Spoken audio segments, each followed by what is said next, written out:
Bagus. Beliau profesional, karirnya cukup untuk tahu masalah segala segi pertahanan. Dan ini adalah alma mater saya, sehingga saya datang. Alasan datang ada alasan khusus nggak Pak? Hah? Ada alasan khusus datang? Saya alumni sini kan? Alumni sini ya? Sebelumnya sudah pernah berkomunikasi dengan Menhan baru? Oh, sudah sering. Jadi yang khusus sekarang enggak. Tapi sudah sering, udah kenal lama dengan Pak. Pak Mahfud juga muncul sebelah apa ya Pak? Pasangan Mahfud sama Ganjar nggak datang kemarin Pak? Itu kan rame di medsos. Enggak, saya sudah mau datang tapi terus saya masih sakit.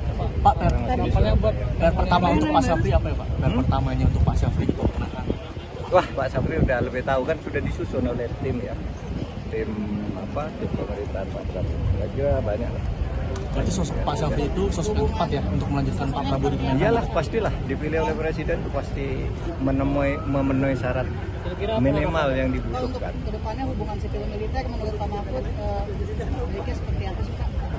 Menurut saya sipil militer ya tidak perlu dipertentangkan karena itu ada fungsi masing-masing. Militer punya fungsi sendiri untuk pertahanan, keutuhan ideologi negara kita, sedangkan sipil itu juga sama tetapi dari sudut-sudut yang lain. Pak Mahfud, kekhawatiran soal duifungsi di masyarakat itu perlu dikhawatirkan nggak fungsi TNI saat ini dan ke depan? Kalau saya sih tidak pernah berpikir itu ya, sebelum belum melihat gambaran daruratnya itu. Tapi kan sudah ada Pak bahwa ajudan prajurit TNI aktif yang sekarang dijadikan menempati jabatan sipil sebagai sekretaris kabinet. Oh, sejak dulu banyak. Kan ada beberapa di undang-undang tuh kan memang dibolehkan ya. Tapi untuk Seskap tidak ada Pak untuk undang-undang TNI. Ya mungkin baru pertama ya. Ya tahu nanti kan ada. Itu biarkan bekerja dulu menurut saya. Saya kira Pak Prabowo mampu menghandle ini. Pak, soal postingan Instagram Pak, yang Pak Yandri Pak gimana Pak? Apa itu? Yang kritikan Pak Mahfud ke Pak Yandri. Saya tidak tahu apakah itu betul. Tapi kalau betul, makanya saya bilang kalau benar itu salah, melanggar etika birokrasi juga.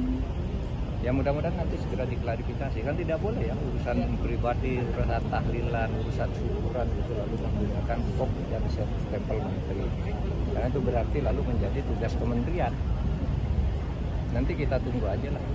Tapi kalau itu terjadi mudah-mudahan tidak terjadi lagi. Terkait dengan pernyataan Pak Yusril yang sebelumnya menyatakan bahwa peristiwa 98 bukan termasuk pelanggaran HAM berat. Padahal ketika di zaman Pak Mahfud memimpin tim untuk memberikan rekomendasi kepada Presiden penyelesaian pelanggaran HAM secara non-yudisial, 12 pelanggaran HAM diakui termasuk 98. Itu bagaimana Pak Mahfud? Gini, yang menurut undang-undang ya, menurut undang-undang, menurut TAP MPR, pelanggaran HAM berat itu harus diselidiki. Sesudah diselidiki ada 18 pelanggaran HAM berat. 5 sudah diadili. Ya, tapi 34 tersangkanya itu bebas semua. Jadi yang boleh menyatakan pelanggaran HAM berat itu terjadi atau tidak terjadi tentu bukan Menkumham. Yang boleh mengatakan itu hanya Komnas HAM menurut undang-undang.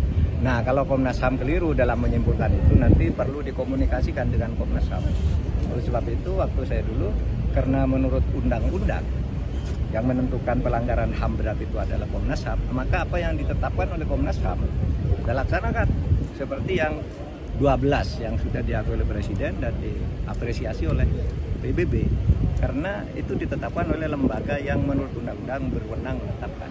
Sebaliknya yang dipaksakan disuruh jadikan pelanggaran HAM berat, padahal menurut Komnas HAM tidak, itu saya Menko Polhukam menganggap tidak ada. Misalnya kasus KM 50, ya kan itu didesakkan oleh Pak Amin Rais dan sebagainya supaya itu ditetapkan pelanggaran HAM berat. Saya bilang ya bilang dong Komnas HAM. Kalau Komnas HAM bilang begitu kita laksanakan. Kasus Kanjuruhan yang menewaskan 156 orang, itu kan diminta agar dijadikan kasus pelanggaran HAM berat. Saya bilang, Komnas HAM tidak bilang begitu, itu kejahatan. Beda antara pelanggaran HAM berat dan kejahatan.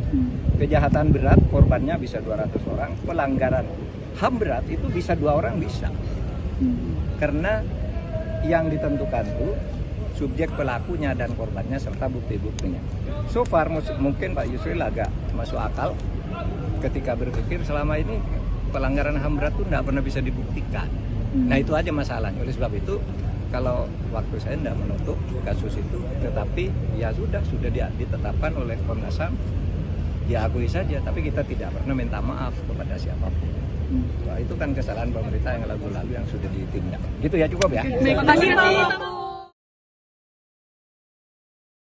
Saat menangkap, mengumpulkan, dan mengolah peristiwa, menandatangani secara paksa oleh penyidik.